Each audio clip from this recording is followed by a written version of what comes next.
Coming up on Animalia, the Australian sheep that are worth their weight in gold. Dinner time at this Thai temple is a very catty affair. India's paddy fields come alive with the thunderous stamping of hooves. Could this be the most important fish in the world? Scientists say yes. And the geese are on the go in sunny Spain.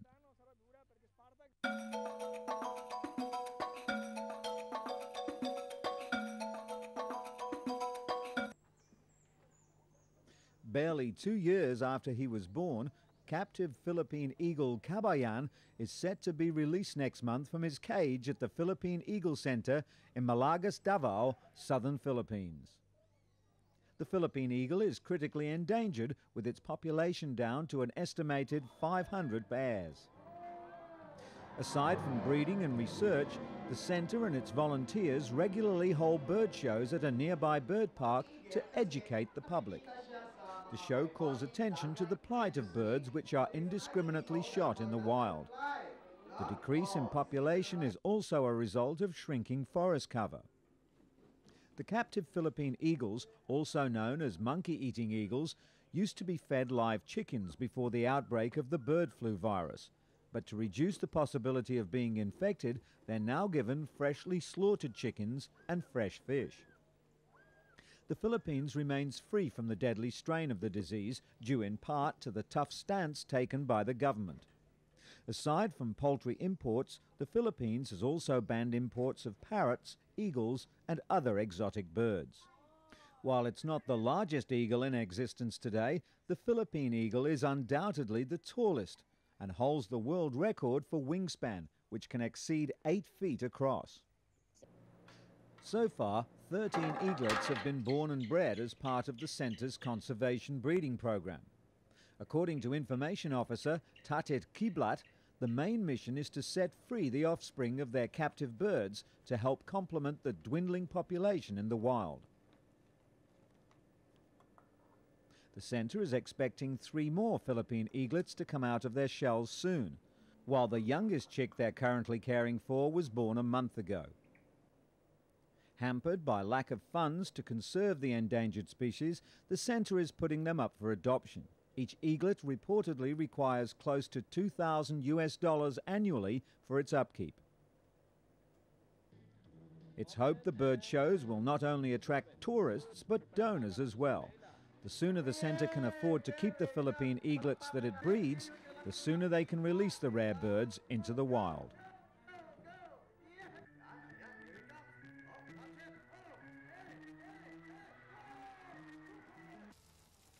Germany's Hagenbeck Zoo was founded in 1848, when a man named Karl Hagenbeck Jr. didn't know what to do with a pair of seals his eccentric father brought back from one of his many overseas adventures. The annual stock-taking at the famous zoo created some serious challenges for the keepers as they tried to count, measure and weigh more than 2,500 animals from 360 different species. The job's important since the regular checks ensure the animal's well-being, but sometimes it's hard work. It took several men and women to carry a giant turtle to the scale, which showed a hefty 170 kilos once the creature was finally swinging from the ropes. The zoo's other turtles looked on rather nervously as they awaited their turn at dangling precariously from the same contraption. Little Candy's caretakers were especially pleased by the progress the baby Asian elephant had made over the past year. Candy was the first of her kind to ever be born within a herd in Germany, in just the same way an elephant calf would be born and cared for by all the female elephants in the wild. According to the zoo, Candy had grown about ½ a metre since they last measured her. The sight of an elephant being sized up had visitors amused and a little puzzled as well.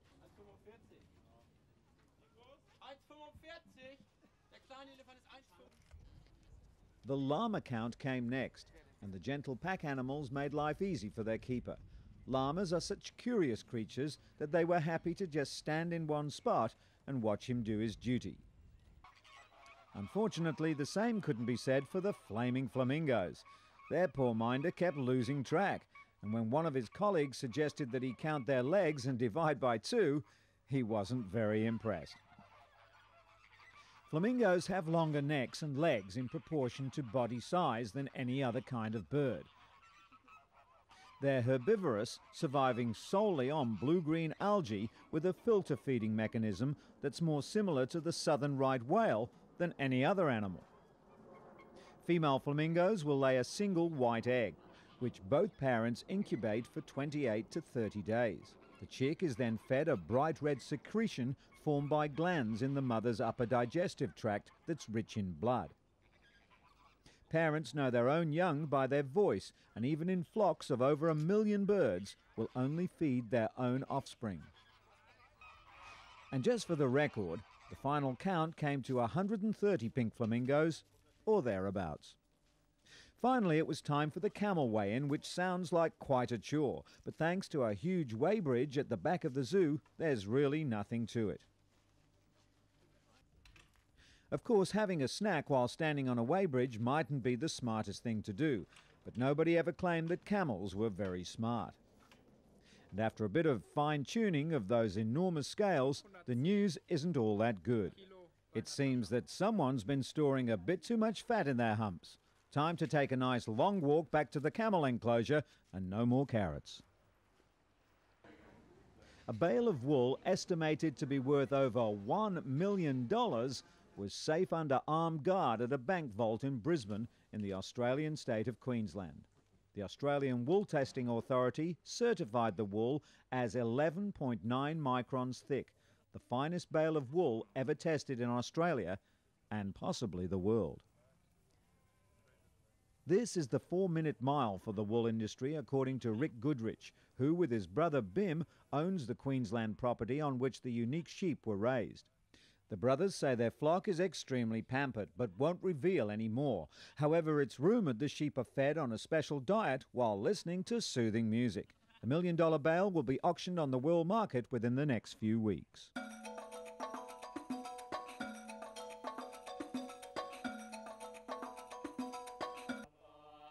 For decades, a group of Buddhist monks at the Ang Thong Temple, 100 kilometres north of Bangkok, have taken in stray cats, carrying them home to feed and shelter them.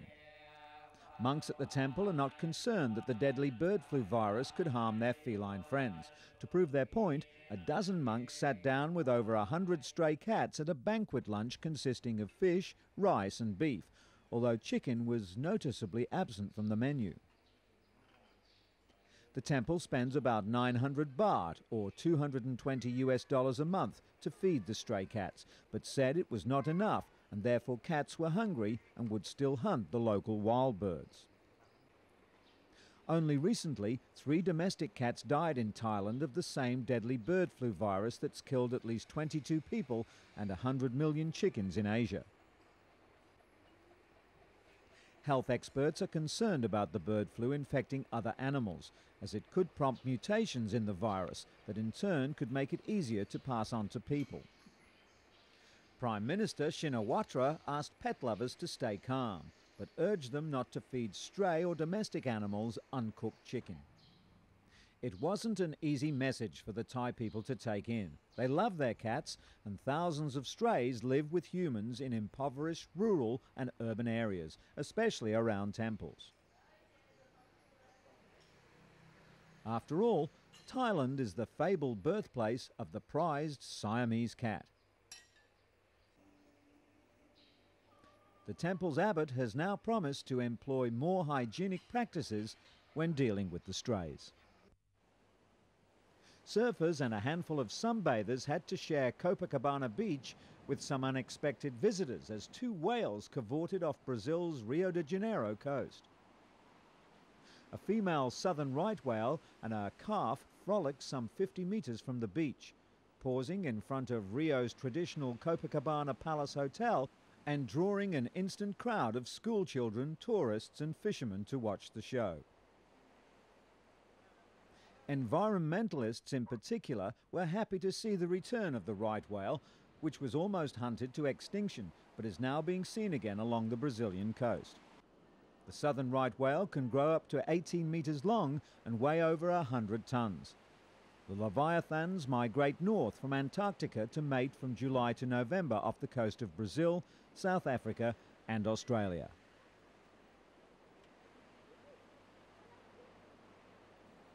Lifeguards circle the mother and calf in boats, trying to draw them away from the beach. Other whales have run aground here before, and they're keen to avoid that from happening again, especially as so few remain in our oceans. As summer begins to sizzle in India and Onam, the harvest festival, gets underway, the paddy fields are soon overrun by locals and their strongest, swiftest bullocks. Usually busy ploughing these fields, the men and their beasts are preparing for the Maramadi, or bullock races, which have become synonymous with the Karkur region near the city of Cochin. The ox racing is the Formula One of the pre-motor car era, except here they measure bullock power, not horsepower. In no time at all, the murky fields come alive with the thunderous noise of hooves. One charge and a thrilling 80-metre sprint through mud and water begins. The teams comprise of 2 bullocks and 3 men to control them. One of the handlers needs to run ahead of the animals to guide them along the track. Each of the 50 or so teams gets to run 3 times, and the average time decides who the eventual winner will be.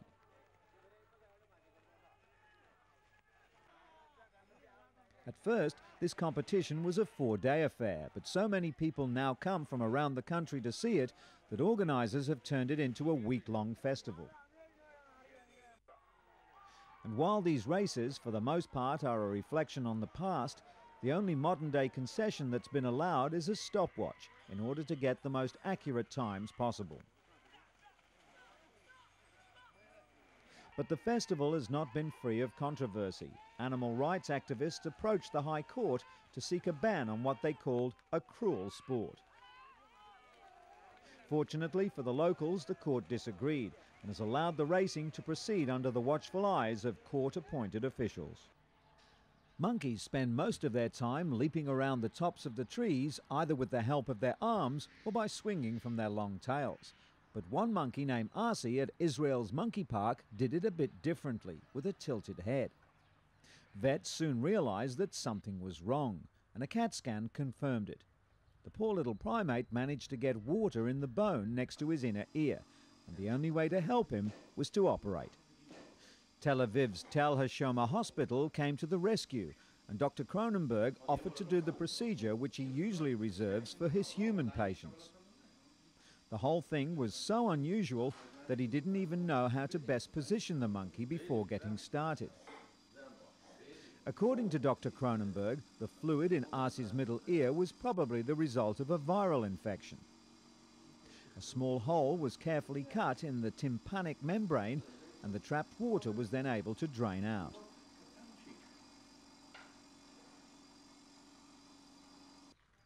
The monkey has since regained his balance and is recovering nicely, but still being kept in isolation until he fully heals. It won't be long before he rejoins his family and friends back at the monkey park.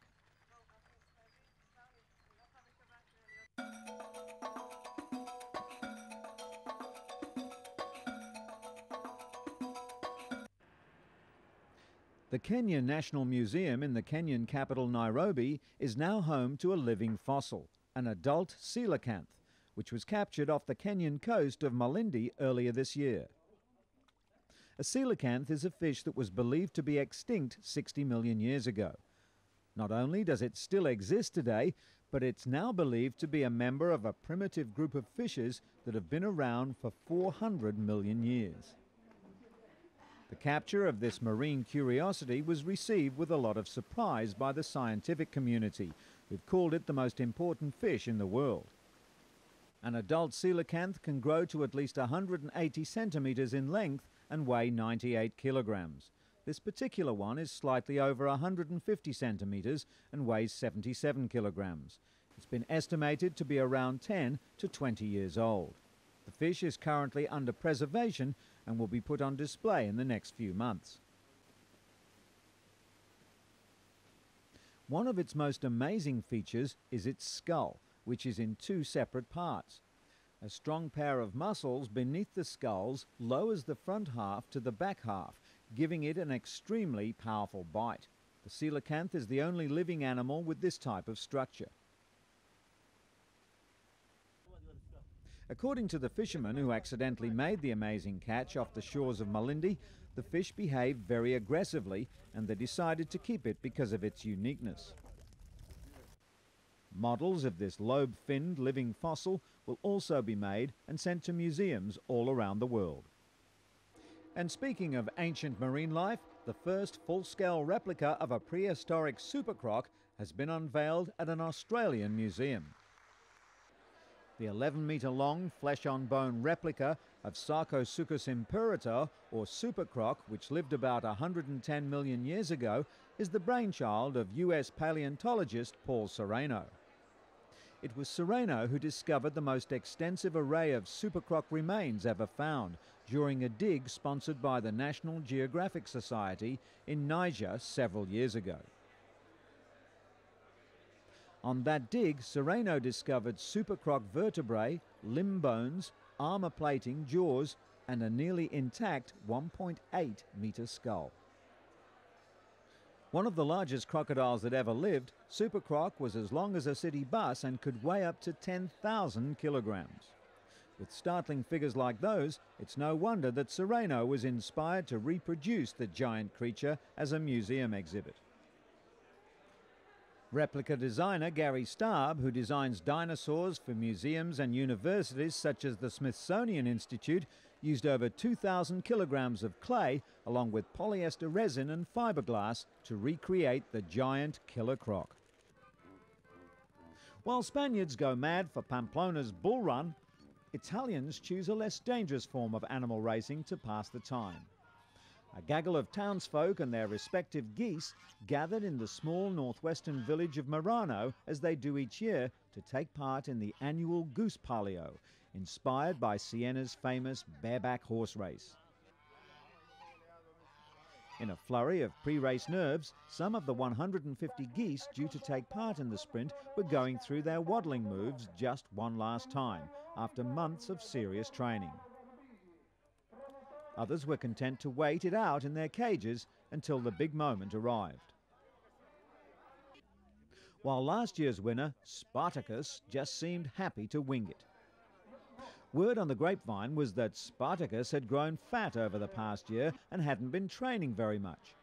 He's also been living the good life after having 34 children since his big win. Oreste, one of Spartacus's youngest offspring, is tipped as race favourite this year. Even the children take it seriously, dressed as birds and gathering around to hear training tips that may come in handy once they are old enough to race birds themselves. At the starting line, competitors go over the rules one last time. Goose prodding is strictly prohibited. Willow sticks can only be used to tap the ground in an effort to urge the birds to waddle faster. A race marshal with a whistle runs ahead of the field to warn spectators to get out of the way of the fast-approaching flock, as men, women, boys, girls, geese, ganders and goslings hurl themselves along the 419-metre stretch of racing roadway to the finish line. Unfortunately, many of the geese don't play by the rules and prefer taking their own path, followed by the frantic screams of their owners. This year there was some controversy when the first goose past the post was disqualified for being helped over the line by an over-eager owner, leaving 9-year-old Stefano Comoletto and his goose Margarita as the race winners. Margarita covered the course in just under 6 minutes, while a breathless Stefano wants to thank his granddad for helping him. As the late arrivals slowly crossed the line, they seemed to have a worried look in their eyes. Goose liver pate was rumoured to be on the menu for lunch. The producers of Animalia would like to warn sensitive viewers that some scenes of this story could be offensive. The zigzagging fox makes a last desperate dash across a snow-covered valley before it's attacked by the golden eagle. Cheers burst out from the hundreds of people watching the hunt from the nearby slopes. It may not be a welcome sport for sensitive urban dwellers or environmentalists, but on the fast steppes of the once nomadic Kazakhstan, age-old hunting with a golden eagle is being revived with pride and is looked at as traditional art. 23-year-old Altai Muntikiov has been training his golden eagle for a year. He took the bird when it was small and raised it. Altai named the bird Daul, which means whirlwind. The bird is just 2 years old. It's well fed and well bred. Altai first fed the eagle by hand, then trained it to chase meat wrapped in fox fur. If the training goes well, hunting can commence quite early. Altai is among dozens of hunters who take part in the annual eagle hunting event in Issyk, about 40 kilometers from capital Almaty. The falcons, harriers and golden eagles get through their first exercise quickly. They chase down hares that are released one by one into the snow-covered field. Most of the animals are doomed. Nearly all of the participants in the hunting are men, but this is gradually changing. Makpal from the city of Karaganda is the first woman to take part in the activity. She's only 15 and says her father taught her the art of eagle hunting. She's neither afraid of horses nor of the golden eagle, having been in the saddle since 3. She was named overall winner of the first eagle hunting contest last year, defeating much older and more experienced men. But Makpal failed to win this year.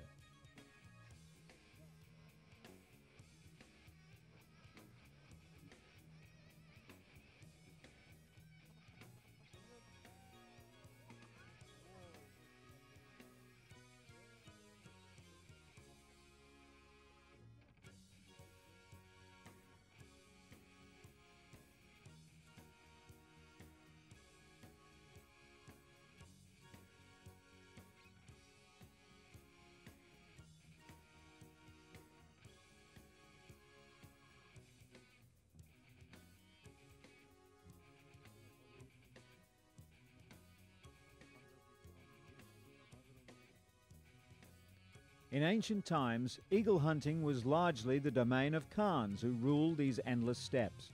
But the sport was nearly forgotten under harsh Soviet rule. Now, after gaining independence in 1991, Kazakhstan is trying to bring back some of its lost but cherished past.